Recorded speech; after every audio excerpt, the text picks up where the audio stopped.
Mas Wahyu dalem Mbak Niken lilane atimu ya Mas abot nanging yo piye yo wis tak lilake wae muga entuk ijo sing luwih apik semono uga sampeyan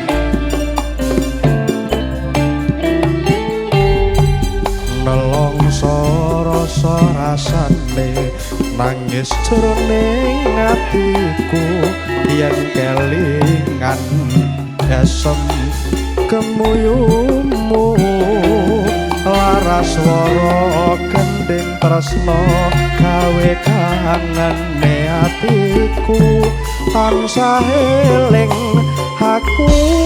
sliramu Kang masa tanane aku ngerti hatimu ning wis pastine aku tujumu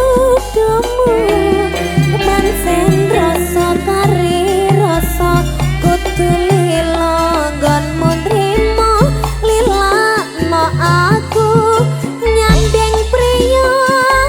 liya sewindu nggonku ora ketemu kagugah atiku krungu suaramu aku mung bisa ndedonga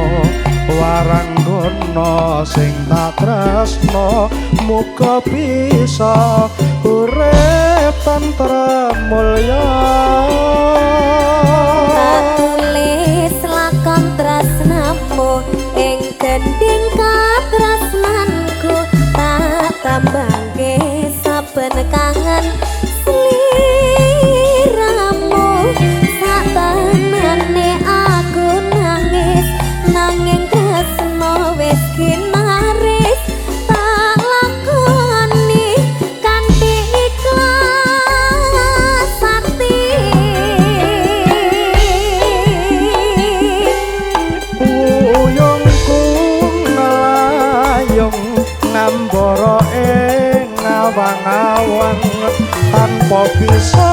nyandeng aku mon bisa nyawang umetes miloku harus milih ana bibi apa tresno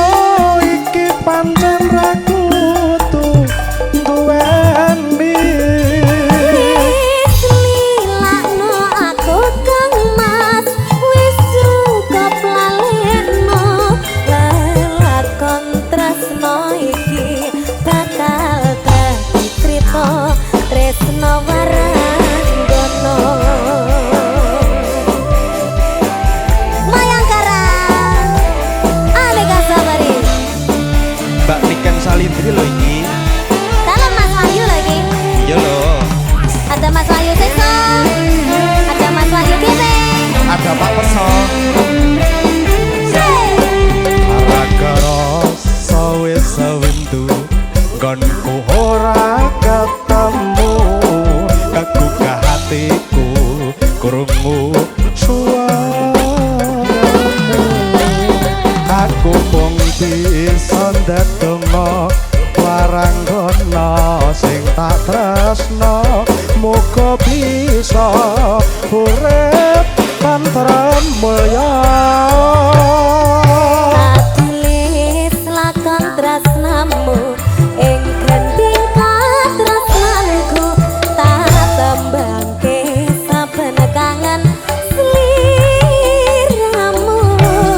sabenane aku nangis nanging tresno wis kinaris tak lakoni kanthi ikhlas ati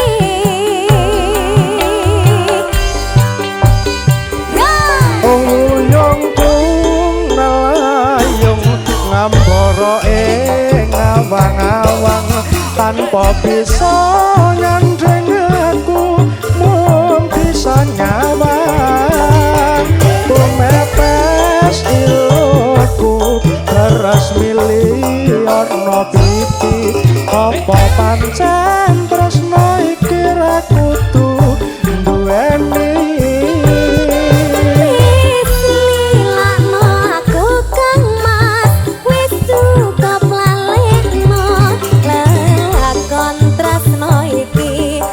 bakal dadi crita tresno marang kono.